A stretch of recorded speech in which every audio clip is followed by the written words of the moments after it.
The late afternoon sun bathed the quiet suburban enclave of Heritage Oaks in a warm glow. Rows of pristine, nearly identical houses stretched out along gently curving streets. Well-tended lawns boasted flowers and matching palettes.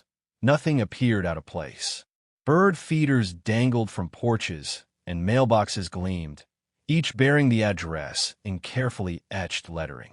In one cozy cul-de-sac, however, a subtle shift of energy was unfolding. A group of local teenagers, still wearing their school backpacks, congregated at the garage of the Morgan family home. The Morgans had 3 kids, 2 daughters, Jasmine and Cora, and a younger son named Ben. Since early spring, they and a few friends had been meeting in that garage every week to explore music. Some had old acoustic guitars rescued from grandparents' attics. Others toted battered clarinets, secondhand violins, or borrowed keyboards. On that particular day, the kids gathered to practice a piece they had arranged themselves, a bright, hopeful tune with a folksy edge. Despite the occasional squeak of strings, their enthusiasm radiated. Laughter filled the musty air of the garage as they teased one another about missed chords and clumsy transitions. An old boombox provided a beat, crackling through staticky speakers. Within the calm hush of Heritage Oaks, a small circle of budding musicians sought to express themselves. Yet, unbeknownst to them, their joyous noise would soon draw the ire of a powerful neighborhood figure, one who believed the purpose of the HOA was to enforce absolute, stifling uniformity. And at the center of it all was the Morgan family's garage, a friendly hub of creativity poised on the brink of conflict. Her real name was Harriet Farnwell, but in hushed conversations, and sometimes on local social media boards, people called her Karen. A middle-aged woman with meticulously highlighted hair and sharp, assessing eyes, Harriet walked the streets of Heritage Oaks as though she were its self-appointed monarch. She served on the Homeowners Association board as the compliance chair, a position from which she believed she wielded near absolute authority. Her role granted her the power to interpret bylaws, issue citations, and, in Harriet's mind, dictate precisely what was appropriate for the neighborhood. Tall privacy fence? Potentially suspect. Ornamental flamingo on someone's lawn? Almost certainly a violation. And for Harriet, noise pollution was a particular sore spot, especially when it involved anything so undisciplined as children strumming guitars or banging on drums. While some neighbors claimed Harriet had a softer side in private, to the broader community, she was known for her short temper and condescending lectures. "It's not about me," she'd assert. "It's about preserving property values for everyone."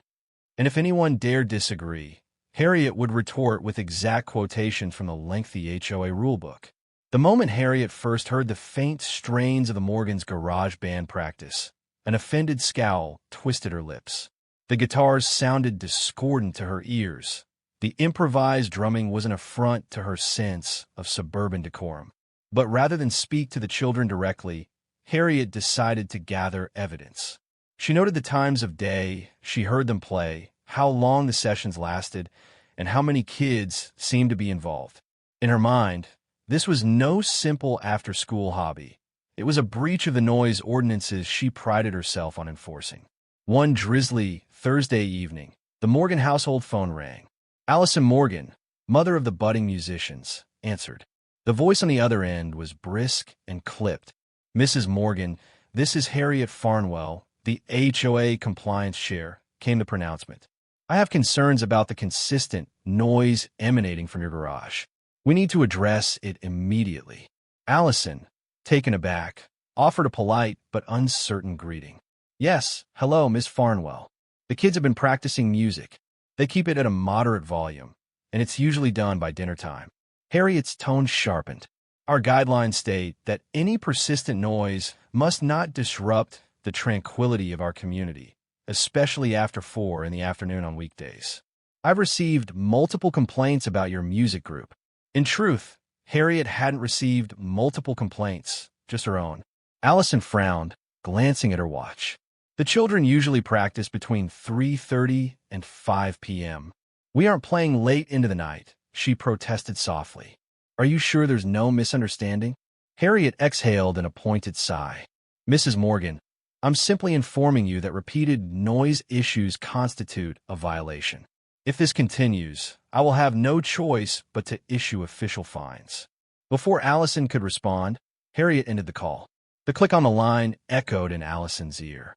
Confused and upset, she relayed the conversation to her husband, Thomas Morgan, and the kids. Cora's cheeks burned with anger. Jasmine tried to be diplomatic. Maybe Harriet was just overreacting. Ben, the youngest, asked if they might have to stop entirely. Thomas placed a reassuring hand on Ben's shoulder. We'll figure it out. You're not hurting anyone. Let's see if we can keep the volume down and the garage door partially closed. Maybe that'll help. Nonetheless, an uneasy tension settled over the family. Harriet's threats loomed in the back of their minds. Over the next several weeks, the kids tried to adapt. They practiced less often, cut the sessions to a single hour, and closed the garage door to contain the sound. Their music was far from professional, but it was also not excessively loud. For a while, they received no more calls from Harriet Farnwell, giving the family hope that the compromise had worked. However, Harriet was still monitoring from a distance. Whenever she strolled the block, she paused near the Morgans' driveway, listening for even the faintest trace of strumming or drumming. If the kids were in the middle of practice, Harriet would mutter disapprovingly and make a note to her phone. See, there they go again, she'd exclaim to herself, ignoring that it was only 4:30 and that the noise was minimal.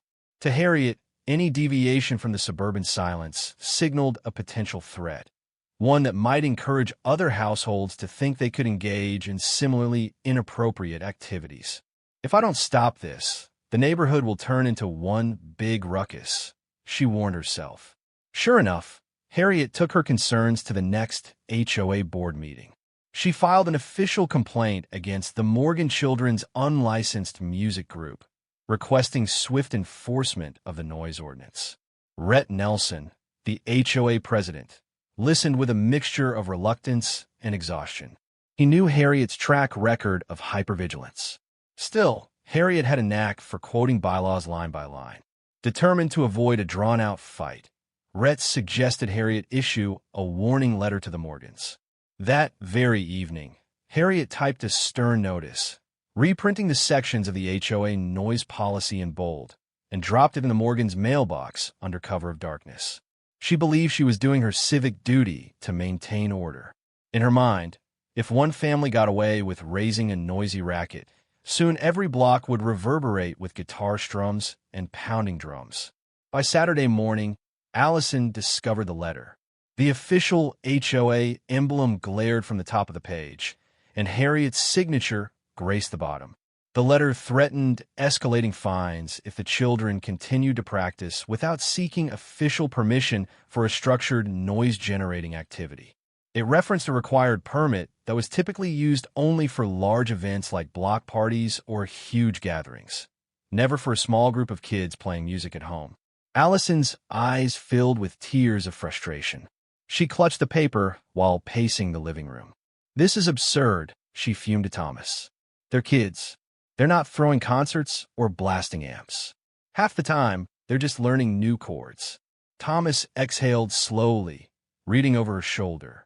I'll call Harriet, he said, jaw clenched. We could try a polite conversation again.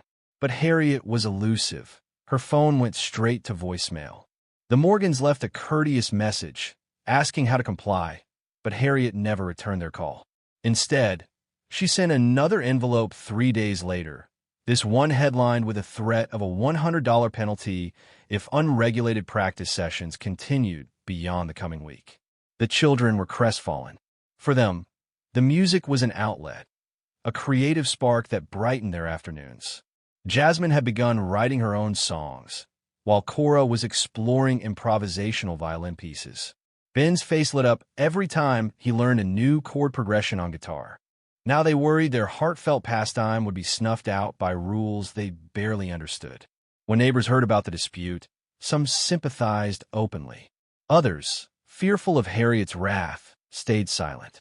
Even those who personally enjoyed the kids' music grew reluctant to speak up, lest Harriet scrutinize their own home improvements or backyard gatherings. Attention began to throb beneath Heritage Oak's veneer of perfect lawns and matching shutters. Despite the warnings, the kids pressed on.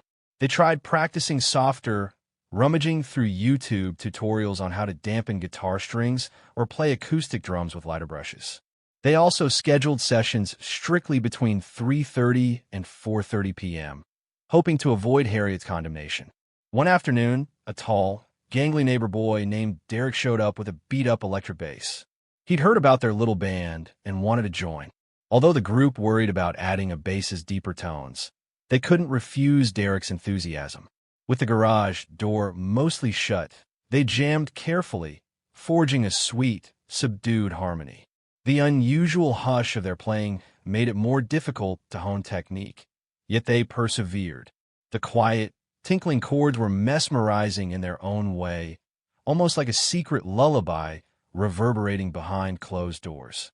Each time they finished a song, one of the kids would peel the door open and peek outside to see if Harriet was lurking.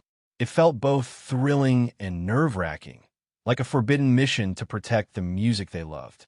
Meanwhile, Harriet lurked indeed. From the upstairs window of her pristine two-story house, she watched the Morgan property. During her daily compliance rounds, she'd pause near the curb, arms folded, lips pursed. The music might be softer now, but she still considered it an unsanctioned nuisance. She was certain the children were ignoring her demands, and it rankled her sense of authority. "I've had enough of their defiance," Harriet muttered to herself one day. She recalled some old bylaw about excessive gatherings that might allow her to label the kids' group as a public disturbance. She decided to escalate, and the Morgans would soon learn how relentless Harriet Farnwell could be. Late one evening, after the kids had finished practicing and the neighborhood lights had begun to flicker off, Thomas Morgan stepped outside to deposit a bag of trash in the curbside bin. Under the faint glow of a street lamp, he froze. There, written in chalk on the driveway, were the words, "No more noise." Thomas's pulse quickened. He glanced around, but no one was in sight. The scrawled message glowed ominously in the lamplight. Though it wasn't particularly threatening, it left a chilling sense of trespass. Who would sneak onto their property just to leave that message? And was it Harriet, or was someone acting on her behalf? Allison joined him outside, and they stared at the words with dismay. "It's like they're stalking us," she whispered. Anxiety knotted in her stomach. Thomas consoled her, suggesting they could install a simple security camera or at least keep an eye out. They rinsed away the chalk with a garden hose, but the unease lingered. By morning, the rumors circulated among neighbors. The Morgans had been vandalized, or at least warned. Harriet denied any involvement when confronted by a couple of concerned residents. "I do not indulge in childish pranks," she said stiffly, "but I do stand by the HOA's regulations for peace and quiet." Many doubted Harriet would stoop to chalk scrawls, yet no one could rule it out entirely. Worse, Harriet's carefully maintained, plausible deniability left the Morgans with nowhere concrete to direct their anger. Still, the children kept playing. Music was their refuge. They tried not to let fear paralyze them, but it was impossible to ignore the tension. The idea of Harriet lurking or plotting further retribution cast a shadow over their once joyful jam sessions. The day Harriet decided she'd had enough arrived in mid-autumn. The weather cooled, leaves turned gold and drifted onto manicured lawns. But Harriet's temper flared as hot as ever when she heard a rumor that the kids might perform a small set at the upcoming Harvest Neighborhood Picnic, a casual get-together in the community park. How dare they plan to subject the entire neighborhood to their unpolished racket? Harriet fumed. She attended the next HOA board meeting, theatrically presenting her thick binder of evidence, times of day the children practiced, anecdotal statements about noise levels, and pictures of the kids entering the Morgan garage with their instruments. HOA President Rhett Nelson tried to moderate. "Ms. Farnwell," he said gently, "most of the board believes the kids are well within reason. They don't practice late, and we've had no official complaints from others on their street." Harriet's gaze hardened. "I have personally received half a dozen complaints," she lied, "but neighbors are too intimidated to speak up publicly." One board member, Diane Chapman, folded her arms. "I live 3 houses down from the Morgans. I haven't heard much of anything. Certainly no more than normal daytime sounds. Kids play basketball in driveways, too. Should we ban that as well? Harriet's lip curled. This is different. This is unregulated music, daily, for hours. Diane shook her head. I walk my dog every afternoon. The garage door is only shut for about an hour, sometimes less. Not exactly hours of noise. Still, Harriet refused to concede, doubling down on her demands that the HOA fine the Morgans and block any performances at community events. The board, exasperated, decided they needed to hold a formal hearing with the Morgans present to settle the dispute. While Rhett believed Harriet's claims to be exaggerated, her official position forced them to respect the process. Harriet left the meeting feeling triumphant. She was sure her complaint would carry weight. After all, she was the compliance chair, and the rulebook was on her side, or so she believed. The Morgan family was summoned to an HOA compliance hearing scheduled for the following week. Allison and Thomas prepared a simple defense. The kids played moderate volumes, limited hours, and had tried to accommodate every request from Harriet. However, the official letter from the HOA stated that if the hearing found them in violation, they might face a $200 fine and a formal directive to cease all unapproved musical activities. Anxiety rippled through the household. The children worried about losing their cherished pastime. Allison felt her stomach tighten every time she walked by the garage, imagining it silent and empty. Thomas tried to reassure everyone that reason would prevail. In the midst of this tension, a surprising gesture arrived. A neighbor named Mrs. Alder, a retired music teacher from down the block, knocked on their door and offered her support. "I've heard those kids play," she said with a warm smile. "They're rough around the edges, sure, but they're learning, and I'd rather see them hone their music than get into mischief." She promised to speak in the Morgans' favor if necessary. Buoyed by Mrs. Alder's kindness, the family felt a renewed determination. They invited her to listen to a rehearsal. For the first time in weeks, the kids played without cowering in fear, encouraged by her gentle guidance on timing and chords. Outside, Harriet's presence still lurked, but for that moment, the music soared, carrying hope amid the gloom of possible fines. On a crisp autumn evening, the Morgans entered the HOA's small community center for their scheduled hearing. A half-dozen board members sat behind a long table. Harriet Farnwell, in her official capacity, occupied a prominent seat, her binder stacked before her like a fortress. Rhett Nelson sat at the center, looking mildly exasperated.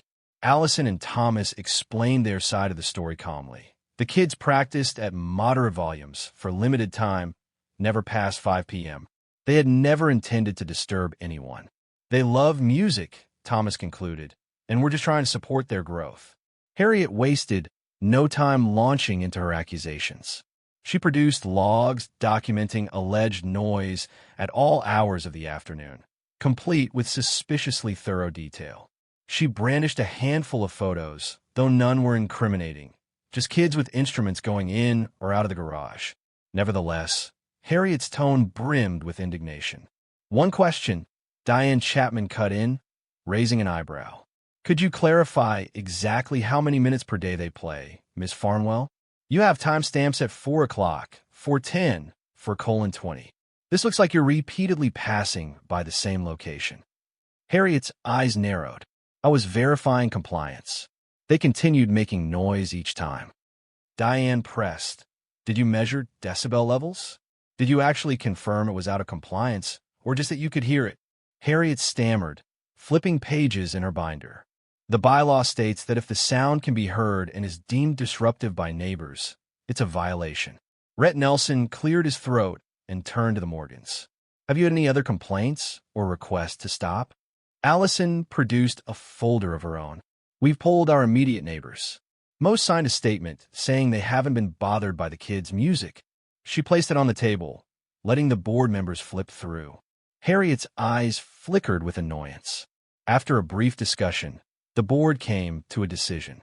Rhett, looking relieved to have some concrete input, announced, "It appears the community consensus is that the noise is minimal and within reasonable daytime hours. We won't impose a fine at this time. We do, however, request the Morgans remain mindful of volume and keep the sessions under 2 hours per day. He shot Harriet a firm look. We consider this matter resolved unless there's a genuine, documented disturbance that cannot be mitigated. The Morgans felt a surge of relief. Harriet's knuckles whitened, her face going rigid. She gave a terse nod, but inside, she was furious. In her mind, she had been undermined, and she didn't like losing. "I hope you don't regret this," she muttered ominously under her breath as the hearing adjourned. In the weeks following the hearing, a tentative calm settled. The Morgans, buoyed by the board's lenience, continued to let the kids practice in the garage. They adhered strictly to the conditions, practicing no more than 2 hours total, always before early evening, and maintaining low volumes. Harriet watched from her window, seething. She considered appealing the board's decision, but there was no higher authority within the HOA, unless she involved city ordinances. Yet she wasn't entirely sure that city laws would side with her. For the time being, Harriet had to let the situation be, though she kept her phone in hand to record any possible infraction. The kids, meanwhile, blossomed under the relative freedom. Jasmine composed an original ballad, while Cora refined her violin technique with the help of Mrs. Alder. They even recorded a short video to post on a social media platform for young musicians, receiving supportive comments from across town. Derek's bass riffs grew more confident, and Ben's guitar strumming smoothed out. For a moment, it felt like Harriet's campaign might finally fizzle. Yet Harriet Farnwell's temperament was not one to be placated so easily. The friction between her sense of authority and the joyous noise emanating from the Morgan garage still smoldered beneath the surface, like a lit fuse waiting for a spark. One chilly afternoon, Harriet decided to approach the Morgans' home under the guise of discussing parking violations on the street, though no such violations truly existed. She sensed an opportunity to snoop around and gather more evidence. She marched over to the Morgan driveway, binder tucked under her arm, wearing her official HOA name badge. Allison answered the door. "Ms. Farnwell," she greeted, her tone politely guarded. "Did you need something?" Harriet forced a tight-lipped smile. "We've had reports of an illegally parked vehicle in front of your house. I'd like to confirm if it belongs to you or your visitors." Allison frowned. "I'm not aware of any such vehicle. Our friends usually park in the driveway or across the street. Could it be a mistake?"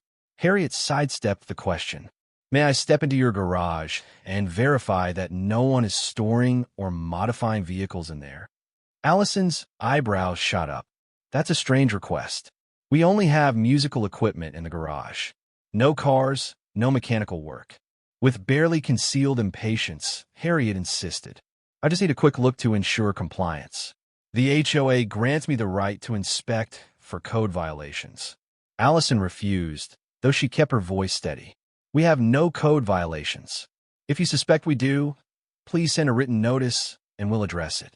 Otherwise, I don't feel comfortable letting you rummage around our garage." A flash of anger lit Harriet's eyes, but she quickly masked it. "Very well," she said curtly, stepping back. "I trust we can come to an understanding soon." She marched away, leaving Allison unsettled. Something in Harriet's demeanor felt predatory, as though she was just waiting for an excuse to escalate. Allison couldn't shake the feeling that Harriet had an ulterior motive for wanting to see inside the garage. Days passed with no further official action, but Harriet's frustration mounted. From her second-floor window, she observed the kids' comings and goings. She noticed that on certain afternoons, the Morgans weren't home. Allison worked part-time, Thomas traveled occasionally for business, and the children sometimes went to after-school clubs. A plan coalesced in Harriet's mind, one that would test the boundaries of legality. She reasoned that if she could just document the instruments or verify that they posed some hazard or major bylaw violation, she could push the board into a decisive penalty. She convinced herself it was for the greater good of Heritage Oaks. On a drizzly afternoon, Harriet parked her car down the street and waited. The Morgan cars pulled out one by one, Allison with groceries, Thomas heading to the airport for a short trip, and the kids presumably off to an extracurricular activity. Harriet noted the time. The garage was likely empty. At twilight, Harriet approached the Morgan home. She circled around back, searching for an unlocked window or side door.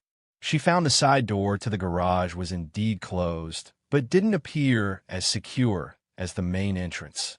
She tested the handle, which was locked, then peered through a tiny window pane. Her heart hammered with adrenaline. She was crossing a line, but in her mind, it was justified. She decided to pick the lock with a small toolkit she kept for emergency compliance checks. A minute of fumbling, a gentle click, and the door creaked open. Harriet slipped inside, flicking on the overhead light. The clang of metal toolboxes and the smell of gasoline from an old lawnmower met her. Her eyes scanned the area until they landed on the instruments stacked against a wall. 2 acoustic guitars, 1 electric guitar, a violin, a keyboard, and a modest drum set. Harriet's lips pressed into a thin line. So here it all is, she thought. The source of the racket. She stepped closer for a better look. Guilt fluttered in Harriet's chest as she took in the children's music corner. The guitars leaned on stands, picks scattered across a small table. The violin's case lay partly open, revealing its delicate form. A battered amp for the electric guitar stood next to a neat row of cables. It all seemed harmless enough, but Harriet's anger flared at the memory of how the board had dismissed her complaints. In a sudden, irrational burst of frustration, Harriet reached out and grabbed the electric guitar. A cord brushed her wrist as she lifted it. Impulse fueled by resentment drove her to yank at the strings, causing one to snap with a metallic twang. A surge of adrenaline coursed through her. She thought about the endless hours spent writing letters, presenting evidence, being ignored. Why won't they listen to me? Harriet whispered. Before she could rationally consider her actions, she slammed the guitar down onto the concrete floor, the body splintering with a sickening crack. The noise reverberated in the enclosed garage. Harriet gasped, covering her mouth. She realized she'd just destroyed a child's beloved instrument. Yet something in her had snapped as well. Fueled by the same misguided righteousness, she seized the nearest acoustic guitar and flung it. The wood collided with a metal toolbox, splintering. Harriet's mind screamed that she was going too far, but she couldn't stop. The quiet neighborhood she prided herself on was battered by the echo of smashed instruments. She swung blindly at the drum kit. The snare toppled over, the cymbals crashing to the floor. The final straw was the violin, which Harriet hurled against the concrete wall, sending shards of wood scattering. When the chaos settled, Harriet stood amid the wreckage, panting. A cold wave of horror washed over her. What have I done? She never intended to go this far. But the instruments lay in ruin at her feet. Heart pounding, Harriet realized she had to flee before anyone saw. She flicked off the garage light, stumbling in the dimness. Splinters of wood crunched underfoot as she stepped toward the side door. The place that once brimmed with the kids' creative energy was now a silent ruin. Harriet left, pulling the door shut behind her, hoping no one had seen or heard. She rushed back to her car, hands trembling on the steering wheel, mind spinning with shock and regret. She tried to justify her actions by telling herself the kids would think it was vandals, or maybe an unfortunate break-in. But deep down, she knew how monstrous it was to destroy children's personal belongings out of anger. She also knew that if anyone discovered her involvement, the consequences would be dire. The Morgan family returned home later that evening, Allison first with Cora and Ben in tow. They noticed the side door was slightly ajar. Alarmed, Allison flicked on the garage light. A sharp cry escaped her lips at the sight. The instruments were shattered, bits of wood and twisted metal strewn across the floor. Jasmine's keyboard was overturned, keys snapped. Derek's bass amp had been kicked in, the speaker shredded. The children looked on in horror. Cora knelt to pick up the broken neck of her violin, tears streaming down her face. Ben gazed at the destroyed guitars, as though trying to wake from a nightmare. "Who would do this?" he whispered, voice choked. Jasmine was speechless, staring at the carnage as though frozen in time. Allison shook off her shock to call the police. Soon, flashing lights illuminated the quiet cul-de-sac, drawing curious neighbors out of their homes. Officers arrived, took statements, photographed the scene, and filed an official report. At first glance, it appeared to be a case of targeted vandalism. There was no sign of stolen items, just senseless destruction. The Morgans' hearts felt as shattered as the instruments. By the next day, news of the vandalism circulated around Heritage Oaks at lightning speed. Word passed from neighbor to neighbor, carried by incredulous whispers and outraged phone calls. Who could possibly target a group of kids just for making music? Many suspected a random criminal act, yet some privately wondered about Harriet Farnwell, aware of the depth of her animosity. Still, Harriet put on a show of shock when she heard the gossip. "How awful," she would exclaim, pressing a hand to her chest. "I hope the police catch whoever did it." She forced a sympathetic tone each time, though inside she was racked with dread. The guilt weighed on her like a stone. At night, she lay awake, haunted by the image of a broken violin. The Morgans, meanwhile, were devastated. The children felt violated, unsure how to process the cruelty of losing their prized instruments. Neighbors and friends started rallying around them. Mrs. Alder, the retired music teacher, showed up with homemade cookies and tears in her eyes. "I'm so sorry," she whispered to Cora. "I can't believe anyone would do this." A few neighbors donated small amounts of money or offered to help replace the instruments.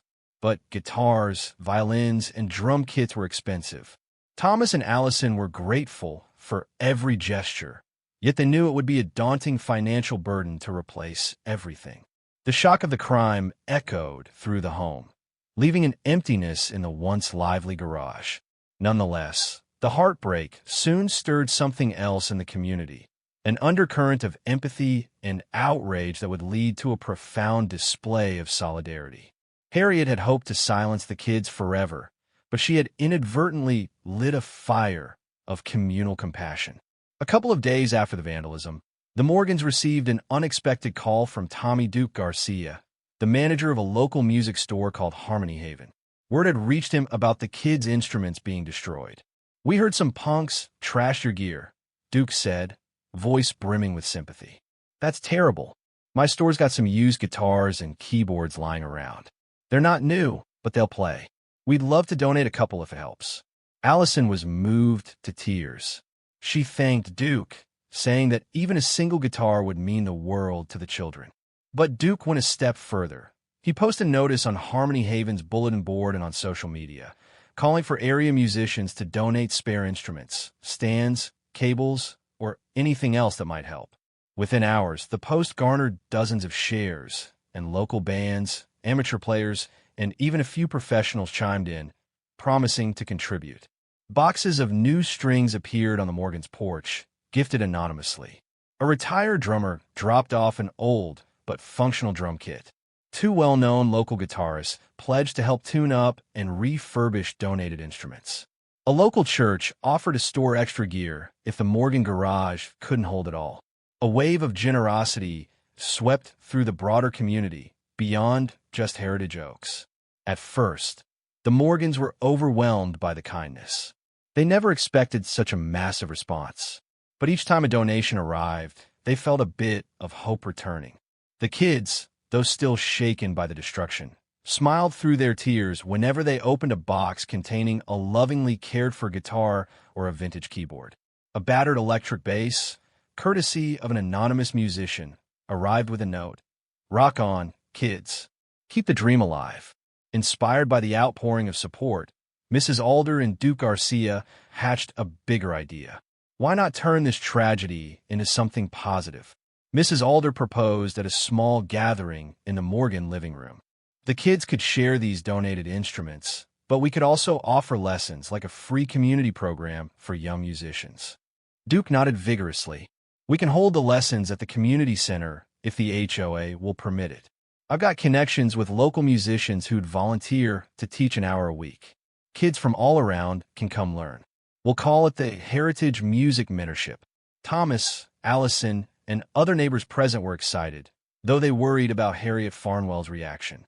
Hosting lessons in the community center would require HOA sign-off. But Rhett Nelson, the HOA president, surprised them by offering his full endorsement once he learned of the plan. "I see no reason to block a positive community activity," he stated. This is precisely the kind of event that fosters unity and goodwill. Plans moved fast. Within a week, a flyer circulated around Heritage Oaks and neighboring areas. Free music mentorship program. All ages welcome. Instruments and lessons provided. Community center Saturday afternoons. The response was immediate. Families signed up their kids, excited for a chance to learn guitar, piano, drums, or violin without the usual financial strain. Teens who had never touched an instrument now had free resources. Local musicians volunteered in droves. The heartbreak of the Morgans' vandalized garage morphed into a catalyst for something beautiful. From Harriet Farnwell's vantage point, this new music mentorship was a nightmare realized.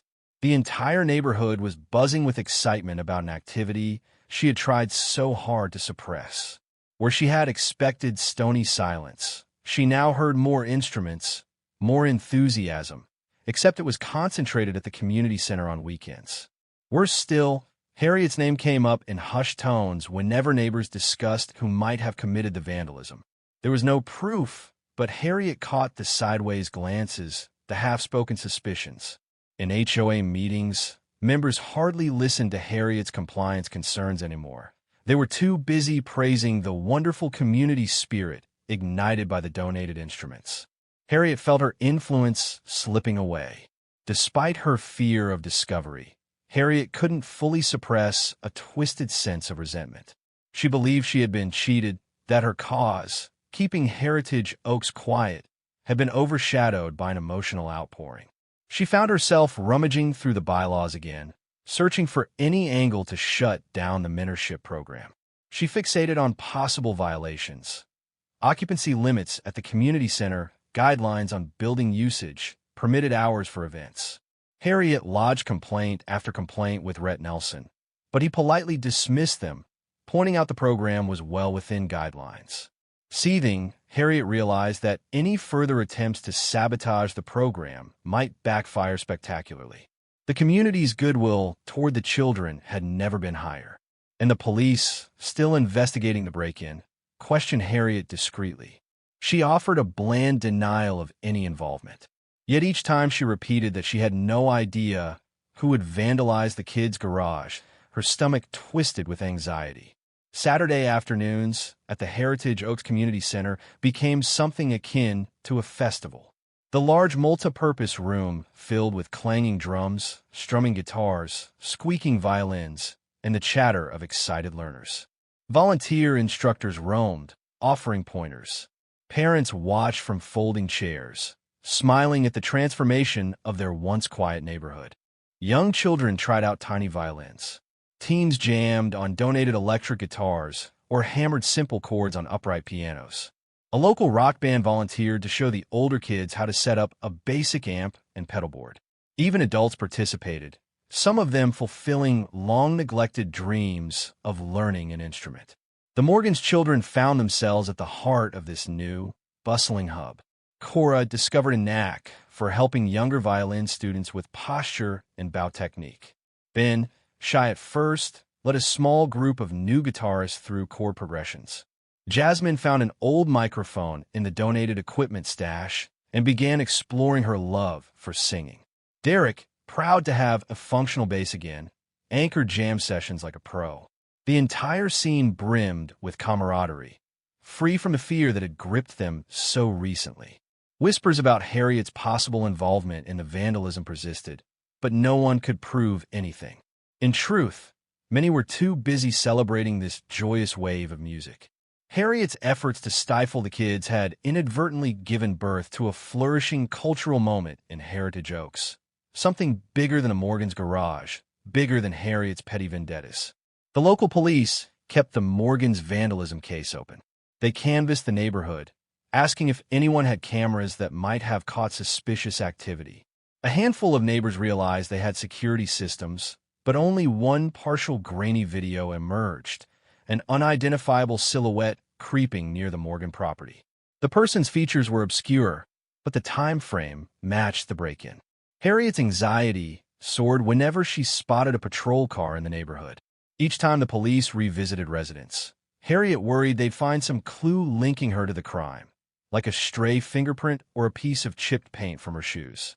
She meticulously cleaned her binder, shoes, and car trunk, hoping to destroy any trace of evidence. She even replaced her side door lock-picking set, telling herself she simply wanted to upgrade her tools for compliance checks. Quietly, Harriet toyed with the idea of moving away from Heritage Oaks.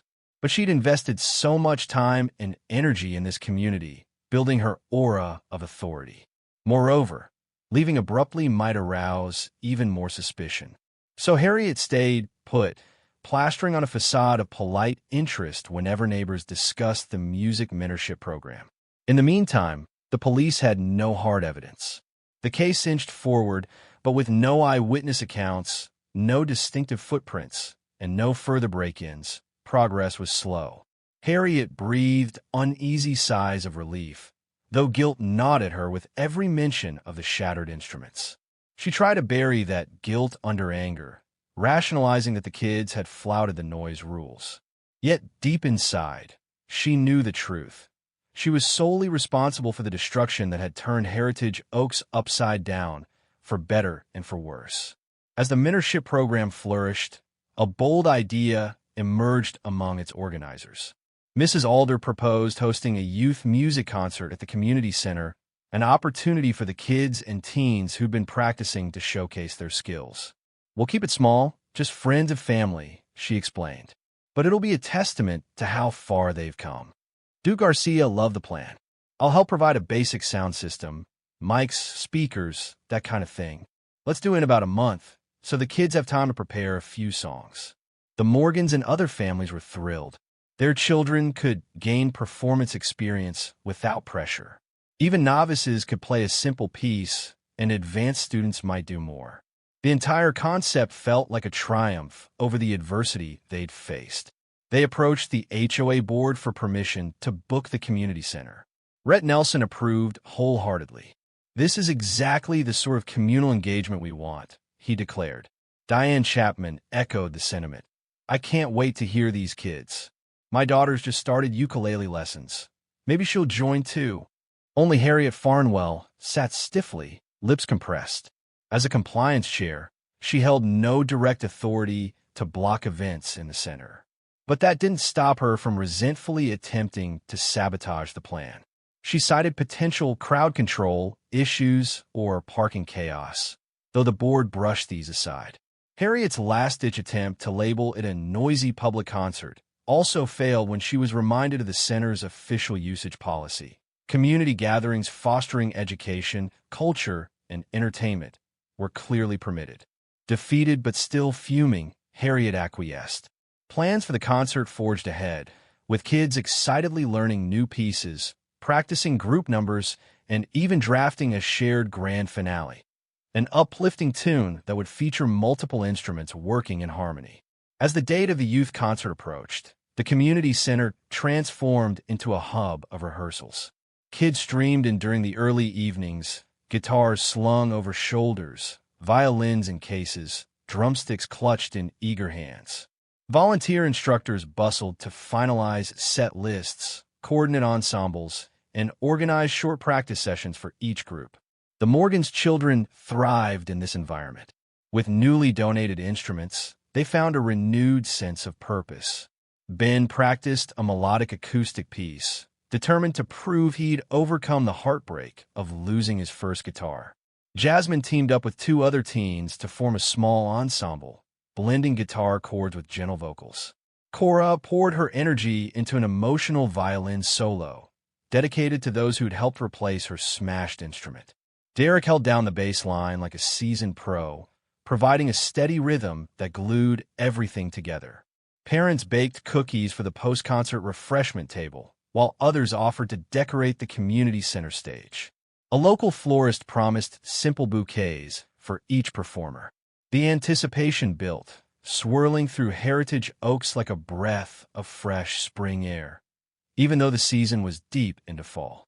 The entire neighborhood buzzed with an undercurrent of excitement, a sense that something truly wonderful was about to unfold. Watching from the sidelines, Harriet Farnwell felt more isolated than ever. The seeds of community she had tried to stifle had blossomed into a thriving music scene. She hovered on the edges of rehearsals under the pretense of checking for compliance, her presence cold and silent, while the kids laughed and practiced. Her lips twisted with regret and jealousy. She was the sole outsider to a phenomenon the entire neighborhood embraced. The evening of a youth music concert arrived at last. Families and friends poured into the community center, where rows of folding chairs faced a small stage adorned with twinkling lights. Hand-painted banners proclaimed, "Harmony in Heritage Oaks." The hush of anticipation settled as Rhett Nelson welcomed everyone, expressing gratitude for the volunteers, the instructors, and the unstoppable spirit of the kids. One by one, acts took the stage. A trio of beginners plucked their first chords to thunderous applause. A teenage pianist delivered a heartfelt rendition of a classical piece. A small ensemble combined acoustic guitar, flute, and cajon for an upbeat tune. The audience, about 100 strong, cheered each performance, enthralled by the earnestness and talent on display. When it came time for the Morgan kids and their friends, the energy crackled. Ben stood behind a brand-new acoustic guitar, donated by an anonymous well-wisher, strumming chords with quiet confidence. Cora, violin tucked under her chin, played a gentle introduction. Jasmine, with a microphone in hand, sang lyrics she'd written about hope and healing in the face of adversity. Derek's bass thrummed a steady heartbeat beneath it all. The melody soared, weaving a tapestry of sound that spoke to the journey from heartbreak to joy.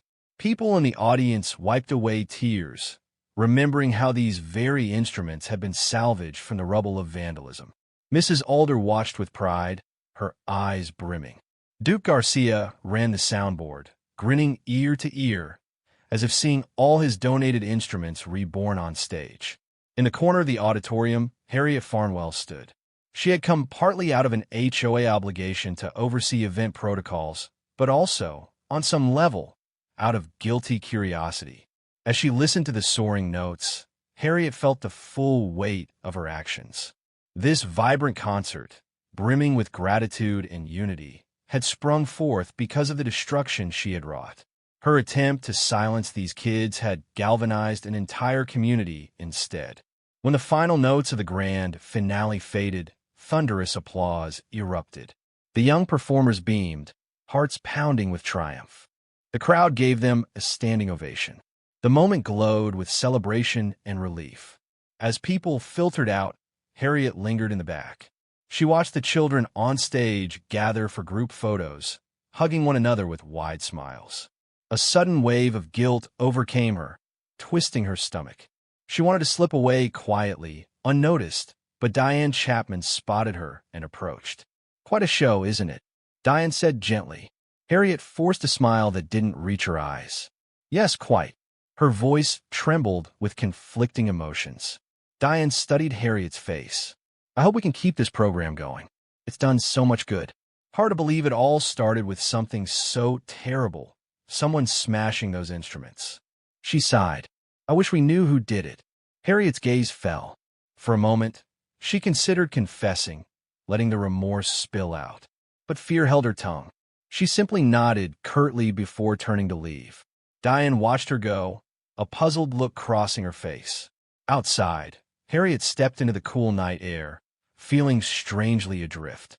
The music from inside still resonated, haunting her with the knowledge that she alone had caused the tragedy that led here.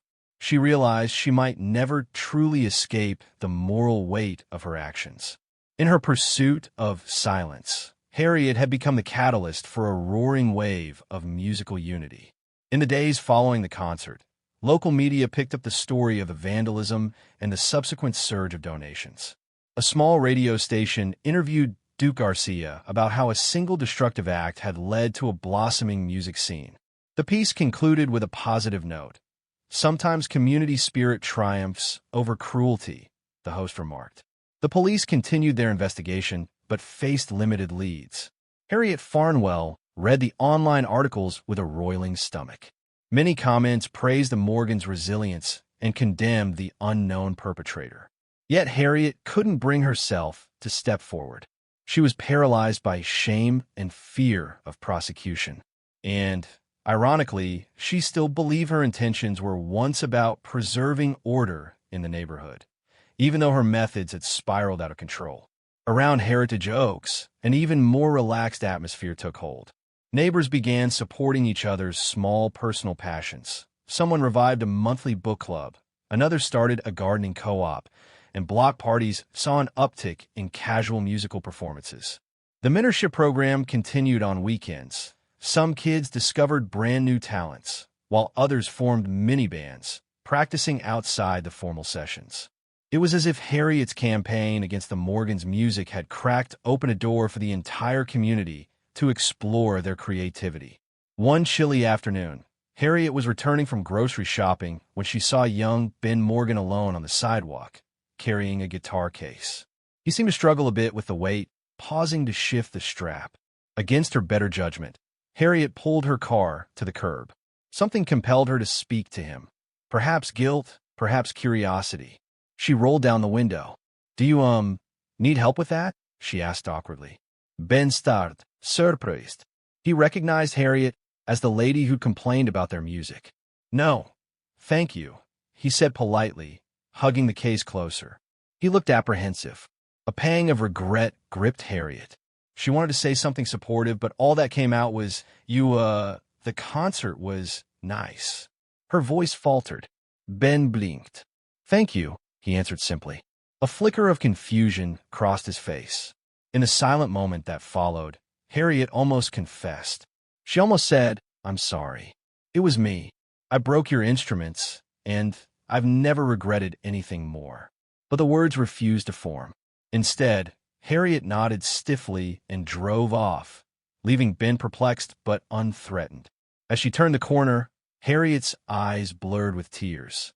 She realized the cruelty of her act was forever intertwined with these children's biggest heartbreak and triumph. And though she yearned for absolution, she still couldn't bring herself to do the right thing. It felt too late, the guilt too heavy, the risk too high. Over time, Harriet's standing in the HOA continued to crumble. While no formal charges were brought against her regarding the vandalism, her staunch opposition to the music program had alienated many board members. Complaints about her heavy-handed tactics in other areas, issuing petty citations for minor lawn decorations, for instance, surfaced. The board began questioning whether Harriet Farnwell was still fit to serve as compliance chair. One evening, Rhett Nelson gently confronted Harriet about her approach. "We all appreciate the importance of rules," he said. "But we're a community, not a prison yard. Most of us want to cultivate a spirit of cooperation and growth, not fear. I think it's time to scale back your compliance enforcement." Harriet bristled. "I'm doing my duty. I take it seriously. If we let every minor infraction slide." Red held up a hand. "No one's talking about ignoring real violations. But there's a difference between, say, a rotting fence that endangers neighbors and a child's chalk drawing on a sidewalk. You've lost perspective, Harriet." Her face flushed. She realized the board was close to forcing her out. With fewer allies than ever, Harriet felt the walls closing in. She recalled how easily she had broken into the Morgans' garage, how unstoppable she'd felt in that moment of anger, only to discover she was unstoppable on a path of self-destruction. Meanwhile, the spirit of music thrived. The mentorship program continued, forging lasting bonds among neighbors. Several older teens formed a real band and played at small events in nearby towns. The Morgan children, recovered from the shock of vandalism, soared with newfound confidence. Jasmine penned more original songs, Cora auditioned for the school orchestra, and Ben discovered a passion for teaching younger kids their first guitar chords. In early winter, the program organized a holiday recital. Lights sparkled on wreaths, and families clustered in festive sweaters to hear sweet renditions of seasonal songs. The violins and flutes filled the air with soft, melodic carols. Guitars strummed gently, accompanied by clarinets and a quietly tapped drum. No one forgot the heartbreak that had launched this endeavor, but the joy far overshadowed the tragedy. Thomas and Allison Morgan, once anxious and exhausted, now watched their children with pride brimming in their eyes. They thanked the donors and volunteers at every opportunity, acknowledging how an entire community had come together in empathy. The story of the smashed instruments had become lore, often retold as a reminder that kindness can outshine cruelty. Though Harriet Farnwell's name rarely surfaced, many suspected her involvement without proof. They chose to focus on the positivity that had emerged instead. The last official HOA meeting of the year featured an agenda item to reevaluate Harriet Farnwell's position as compliance chair. Facing ongoing criticism and with a tarnished reputation, Harriet preemptively submitted her resignation, citing personal reasons. The board accepted it with polite formality. A wave of relief washed over many in the audience. Packing up her office, Harriet felt hollow. She remembered how proud she'd been to gain that position, how she'd imagined shaping Heritage Oaks into a model of perfection. Now she was leaving in disgrace, overshadowed by a rumor that she'd committed a cruel and needless act of vandalism. Though no formal justice had come for her, she knew she'd punished herself enough with guilt. That evening, Harriet returned to her home, gathering a handful of belongings in a small box. She turned on the local radio, hoping for distraction. Soft acoustic music filled the airwaves, someone's gentle version of a holiday carol. Harriet shut her eyes and listened. In a different world, perhaps she might have embraced the melody rather than trying to silence it. Across the street, in a Morgan garage, the children, finally unafraid, were strumming their instruments with the door ajar, letting the cool night breeze mingle with their music. Their notes drifted into the quiet suburban street. Harriet stood in her kitchen, the radio humming softly, hearing the faint chords from outside as well. She sank into a chair, letting the music envelop her, tears sliding down her cheeks. She might never confess. She might never be forgiven. But in that moment, Harriet realized she had lost the fight, and perhaps that was for the best. The children's music, once threatened, now thrived, along with an entire new generation of young musicians. And though Harriet's name would remain a hushed cautionary tale, her actions had inadvertently birthed a renaissance of art and togetherness in Heritage Oaks. The final chord belonged to the community, a resonant note of hope that overcame even the most discordant voices. In the months and years that followed, Heritage Oaks enjoyed a reputation as a uniquely vibrant suburb. The Heritage Music Mentorship Program expanded, drawing participants from surrounding areas. Small recitals and casual concerts became a fixture at the community center. The Morgans continued to open their garage to kids wanting a casual jam, never again fearing retribution. Eventually, even the city recognized the blossoming music culture, featuring the neighborhood in a local magazine article titled "Harmony in the Oaks." Harriet Farnwell quietly sold her home and slipped out of Heritage Oaks under the cloak of night, according to some neighbors. Others insisted she merely downsized and moved to a rental condo in another county. Wherever she went, her absence left the community in a state of renewed peace. The question of who truly vandalized the Morgans' garage lingered in rumor, yet no official culprit was named. For the children who'd lost their instruments and then gained so much more, the memory of shattered wood and twisted strings became a reminder of resilience. Their passion for music had not only survived, but ignited a movement that brought neighbors closer together. Thus, in the face of destructive malice, a neighborhood discovered the power of generosity, creativity, and unity. And, in a final, unexpected twist, the very attempt to silence young voices ended up creating a chorus that no one, not even the most obstinate Karen, could ever mute again.